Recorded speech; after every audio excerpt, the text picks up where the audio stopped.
Within Sudan, a conflict has been raging for the previous 6 months that the Western media refers to as a civil war. However, since no civilians or combatants are involved, it is not a civil war. Instead, the army and paramilitary are engaged in a power struggle. However, a query comes up in the midst of such catastrophe that has so far claimed nearly 9,000 lives. Who is funding the war in a nation that cannot feed its people is the question at hand. It does, however, have limitless resources for waging war. At the UN General Assembly, Sudan's de facto president and army leader made hints in that direction. According to him, Sudan is aware that outside forces are involved in the conflict, and that this could lead to battles breaking out over the entire area. He didn't specify what he was referring to or why the Western leaders veiled their faces throughout the meeting. Let's find out what more he said and how he revealed the West's abuse of the conflict. Let's get going. The UN has received a stern warning from Sudan's de facto leader, who is deeply concerned about the risk of the country's prolonged turmoil spreading to nearby African countries. General Abdel Fattah al-Burhan recently pleaded with the world community to designate his rivals, the Rapid Support Forces, as a terrorist organization. Nearly 9,000 people have died as a result of the terrible civil war that has gripped Sudan since April. Dwell so far away. The two generals' power struggle started the conflict, which has since gotten worse and resulted in deadly confrontations between their different factions. General Burhan stressed the urgent need to put an end to the ongoing war and relieve the suffering of the Sudanese people in his speech to the UN, expressing his party's willingness to take part in peace discussions. There is, however, more to it. He revealed the origins of the battle to the entire globe. He acknowledged that there are issues and conflicts within Sudan that could have contributed to the outbreak of the war.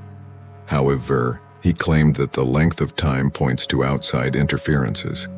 In other words, he implied that even if a war were to break out, it would be remarkable if it lasted for months given the financial constraints facing Sudan's military and paramilitary. General Burhan emphasized the need for accountability and punishment for the documented crimes committed by the RSF, including murders, forced evictions, and abuses of human rights. Simply put, he saw the RSF as a terrorist group that receives funding and backing from outside sources. The RSF is simply a paramilitary organization, hence it will never be able to challenge and combat Sudan's military. Fighting is what suggests that Sudan is being used as a proxy war zone by Western powers. General Burhan has come under fire for his involvement in the military operations during the crisis, despite his efforts to win over the backing of other countries. Volker Perthes, the UN ambassador to Sudan, sharply denounced both generals for their participation in the fighting, holding the RSF accountable for sexual abuse, looting and murders, and denouncing the Sudanese armed forces for indiscriminate aerial bombs. U.S. sanctions against RSF leaders are in response, while expressing worry about General Burhan's behavior during the 2021 coup, including General Dagalo. General Abdel Fattah al-Burhan stated in his speech to the UN that the effects of this battle go far beyond our country's boundaries, since the rebels are enlisting the cooperation of terrorist organizations and illegal organizations from other countries. He went on to say that this war might potentially spark a much more serious regional crisis, which would have a direct bearing on peace and stability around the world. All of this simply indicates that General Abdel Fattah al-Burhan addressed the Western nations engaged in the fight with a direct message. He claimed that if RSF persisted in fighting, which would mean if the West persisted in aiding RSF, the conflict may transcend national boundaries and possibly result in the breakup of Sudan itself. He ought to be aware that the West may be planning to break apart Sudan once more. Previously, Sudan was split up, and South Sudan was born as a separate nation. After years of disintegration, Sudan is currently embroiled in the same struggle, which has the potential to destabilize the nation once more. The fighting has continued despite earlier declarations of finding a resolution and periodic pronouncements of ceasefires, worsening Sudan's already severe humanitarian catastrophe. The violence has been intensifying despite efforts by Saudi Arabia and the United States to build strong diplomatic ties with the region. The process of establishing a long-lasting ceasefire in Sudan has run into difficulties, and concurrent diplomatic efforts in Africa and the Middle East have made matters worse. However, you must first be aware of the context in order to comprehend what is happening. Sudan, which is located in northeastern Africa and covers an area of more than 1.9 million square kilometers, is one of the biggest nations there. Sudan's 46 million residents struggle with an average yearly income of $750 per person, despite the fact that it is a country of enormous size. After the coup in 2021, Sudan has been governed by a council of generals, which is comprised of two prominent military personalities embroiled in an ongoing conflict. General Abdel Fattah al-Burhan is the de facto leader of the country's armed forces, while General Mohammed Hamdan Dagalo, commonly known as Hemedti, serves as his deputy and is in charge of the RSF. Their disagreement mostly centers on Sudan's future course and the suggested transition to civilian administration. The 100,000-strong RSF's integration into the army and deciding who will command the combined troops are key grounds of disagreement. Simply put, it appears that two generals are engaged in a power struggle throughout the entire conflict in Sudan. It's not quite that easy, though, because you have to figure out who is really in charge of one of these generals and escalating the battle. As RSF personnel were redeployed across the country, the army began to view them as a threat, which led to increased tensions, which led to the outbreak of hostilities on April 15th. These conversations fell short of expectations for a de-escalation through communication. Thousands of people were killed in ensuing bloodshed, the cause of which is still up for debate. While the conflict appears to be centered on securing key infrastructure, much of the unrest has affected citizens in urban areas. RSF bases' exact locations are still unknown, but it appears that its warriors have gone into areas with a lot of people. Over 6 million people live in the capital, where the Sudanese Air Force has conducted airstrikes that could have killed civilians. These agreements have not been honored in spite of multiple declared ceasefires intended to make it easier for impacted people to be evacuated. The notorious Janjaweed militia, which was formed in 2013 and was known for its violent actions in Darfur and charges of ethnic cleansing, gave rise to the RSF. General Dagalo has strengthened the capabilities of the military by intervening in Libya and Yemen and pursuing economic goals, such as taking control of some of Sudan's gold mines. There have been charges of human rights violations against the RSF, most notably the killing of over 120 demonstrators in June 2019. It has been thought that the existence of such a powerful force acting outside of the conventional military framework will destabilize the nation. The latest in a string of tensions following the removal of long-serving President Omar al-Bashir in 2019, who had seized power through a coup in 1989, is this clash between the military and RSF. A joint military-civilian government was established, but it was toppled in a second coup in October 2021, with General Burhan taking charge. General Burhan and General Dagalo's ensuing animosity has grown, impeding efforts to finalize a plan for the return of civilian control. Given the violence of the RSF in the past, doubt has been expressed about General Dagalo's claims that General Burhan's administration is led by radical Islamists. Despite rumors of his purported connections to the late President Bashir, which the military has denied, General Burhan has stated his support for a transition to civilian rule and his continued commitment to handing over power completely to an elected administration. There are still rumors that both generals are hesitant to give up their positions of authority and the attendant riches and influence. Diplomatic efforts have focused on encouraging communication between the two generals amid growing worries that the disagreement could cause additional disintegration and regional instability. 3 presidents were supposed to be sent by a regional alliance to mediate in Khartoum, but the mission was never carried out. Sudan's current position is dire.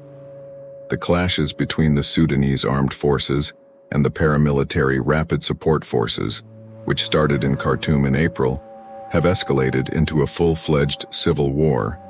The SF's General Abdel Fattah al-Burhan and the RSF's General Mohammed Hamdan Dagalo previously worked together to overthrow the Bashir government in 2019 and stage a military coup in 2021.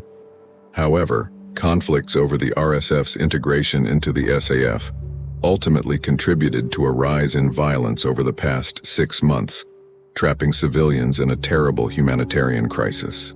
The lack of cooperation and conflicting regional interests have made the situation more difficult, despite efforts by the international community to intercede. Currently, the conflict in Sudan has developed into a complicated conflict that is being fought out over numerous dispersed regions of the country. The civil war's geographic extension has led to violence spreading outside of the SF and RSF leadership's immediate control. Please remember to thumbs up, share, and subscribe to our channel if you want to see more content about Black identity, culture, history, and civilization. Let's move on now. The level of outside assistance that the opposing sides receive will have a significant impact on how the conflict develops. Notably, Egypt still has strong historical links to the SF, while the United Arab Emirates retains a well-established relationship with the RSF.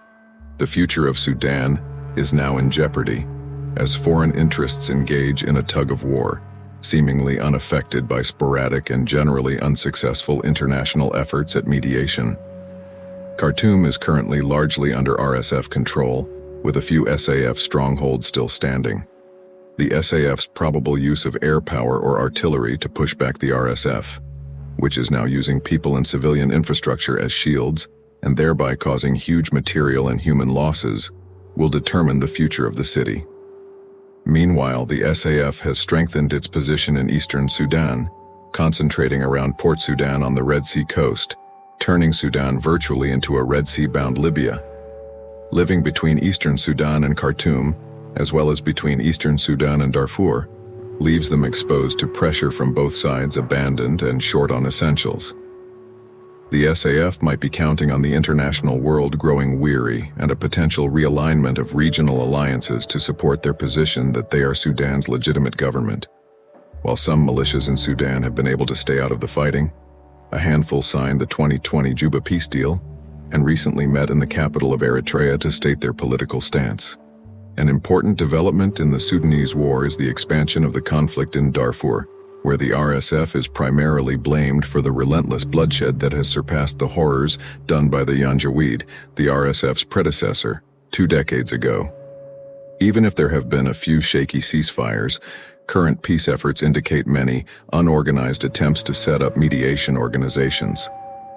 Conflicting groups now feel more immune to one another, due to the absence of a united strategy. While many organizations have made an effort to assist peace talks, including the African Union, the Intergovernmental Authority on Development, Egypt, the United States, Saudi Arabia, and South Sudan, establishing a lasting cessation of hostilities is still not possible. Any long-term peace agreement and the development of a constitutional future for the country depend on the coordination of these measures while maintaining authentic representation for Sudan's various militias and unarmed citizens. To help people caught in the conflict, as the humanitarian crisis in Sudan intensifies, the main emphasis is to make sure they have access to the necessities for survival: food, housing, medication, and security. Due to the closure of important transit routes and the control of the single port in the country by one group, food is scarce. Agriculture has recently produced modest crops, and predictions indicate a severe situation by November and December. To enable the extensive humanitarian assistance required by the international community, Sudan's neighbors must quickly open their nation's borders, roads, ports, and airports. Time is running out to make the necessary arrangements. The inability of urban populations, such those in Khartoum, to store food in families typical of rural areas has made the situation more dire. Their continued existence is now dependent on trade networks, the delivery of food from Egypt to local marketplaces, and the valiant efforts of Sudanese organizations supporting and standing by their countrymen. For many homes, the rising price of food has rendered it expensive, necessitating the provision of cash for the purchase of necessary supplies. The Nile, Sudan's lifeblood, is likewise gravely endangered. Along the Sudanese Nile, dams help agriculture in addition to producing electricity and drinking water. A protracted conflict puts Sudan's water and power supplies in danger, highlighting the urgent need to protect supply lines, logistical centers, and vital infrastructure, which may need the use of an outside army. Meanwhile, Egypt, South Sudan, and Chad face substantial difficulties as a result of the migration of Sudanese refugees into their respective bordering nations. The expansion of funding for the SF and RSF, which now includes the United Arab Emirates and other countries, suggests that foreign interests may have infiltrated Sudan. The security of the Red Sea is directly impacted by these outside factors as well as the ongoing conflict, causing serious concerns. The West, on the other hand, is the significant external influence that no one is mentioning. Even if the US, UAE, Egypt, and surrounding nations appear to be the primary players, the Western nations remain obscure and hold the reins in secret. The surrounding nations are making an effort to support a truce. They must remember, though, that the West has staked its future on a protracted conflict. Therefore, until the outside backing for the combating organizations is stopped, no peacemaking accord will be effective. This appears to be an issue because the RSF has remained in the fight despite having just a force of a few thousand men compared to Sudan's 200,000 active soldiers. This demonstrates that the external engagement is deeper embedded than we initially believe.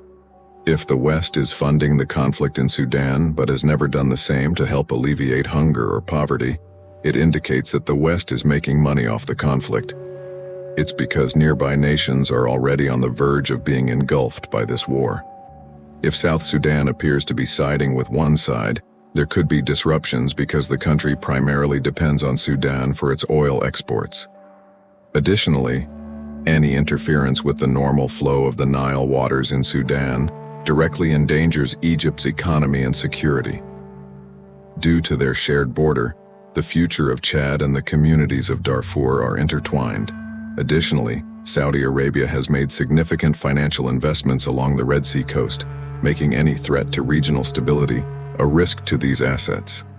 The RSF and allied businesses' tight ties to the United Arab Emirates reflect the intricate foreign dynamics impacting the crisis in Sudan. But how can this battle be resolved? So the solution is straightforward. Warlord bankruptcy is required to put an end to the conflict. It's because the war will never stop as long as they continue to receive funding to finance it. Here you'll notice that the West's funding is unstoppable. There have previously been reports from the UK stating that various companies were discovered to be indirectly sponsoring the Sudanese conflict. Who is the owner of these companies? There are 3 ways the battle could finish, though, if the transfer of funds is not blocked. First, the war may be ended by a swift military victory against the RSF. However, given that both sides have unique advantages that help them at certain points in the struggle, the possibility of a quick victory on the battlefield seems implausible. In essence, a rift inside the military junta is developing, with each faction claiming early victories. Both the army's commander and the head of the junta are General Abdel Fattah al-Burhan. General Mohammed Hamdan Dagalo, often known as Hemeti, is the vice president of the junta and commands the paramilitary Quick Support Forces. According to reports from people who have left the capital Khartoum, the RSF has a tiny advantage there. The RSF, which has a population of around 1.5 million, is the biggest military junta in the world. The RSF, which functions as an agile guerrilla force, exhibits a capability for quick adaptation, giving them the upper hand in the ongoing battles in Khartoum's urban core. However, it's thought that the army has access to a lot more weapons, including tanks, artillery, and air superiority. There are worries that this may soon be used against Khartoum, given the exodus of diplomats and international nationals from the city. According to Alan Boswell of the Global Crisis Organization think tank, the RSF has deployed fighters in residential neighborhoods throughout the city, effectively seizing possession of residences. They seem to be daring the army to obliterate its own capital. Khartoum has become an existential battle for the army, despite the common misconception that they are reluctant to destroy it. Despite the northern neighbors' professed neutral stance, reports claim that Egypt, a regional giant, gives the army its full backing. In contrast, the Khartoum region supports the RSF, United Arab Emirates, the Russian mercenary company Wagner, and several other local militias. A protracted struggle, which now appears to be the reality, is another option. The dispute appears to be headed toward turning into a protracted civil war. Experts have already determined. Then there is a third option, which is challenging in this case: prospects for a settlement. Without a doubt, diplomats are making every effort to persuade the two generals to extend the ceasefire, but it doesn't look like peace talks will start anytime soon. The question of what the typical Sudanese would think acceptable is another consideration. It appears that everyone agrees that no agreement will be reached without outside pressure. What happens then, if the most potent external force, the West, wants to prolong the conflict? What do you think? Is the West taking part in the conflict in Sudan? Is it not true that Sudan's military and paramilitary require more funding than what is available in the treasury to wage a pricey war? Please share your opinions on what Sudan should do to put an end to the conflict. Would you like to see more movies like this one? If so, click the bell icon next to our channel and subscribe. We've made the decision to present videos on a topic that is rarely discussed: the history, culture, and civilization of Black people, as well as evidence of their brilliance. Stay tuned until the next video, and thanks for viewing.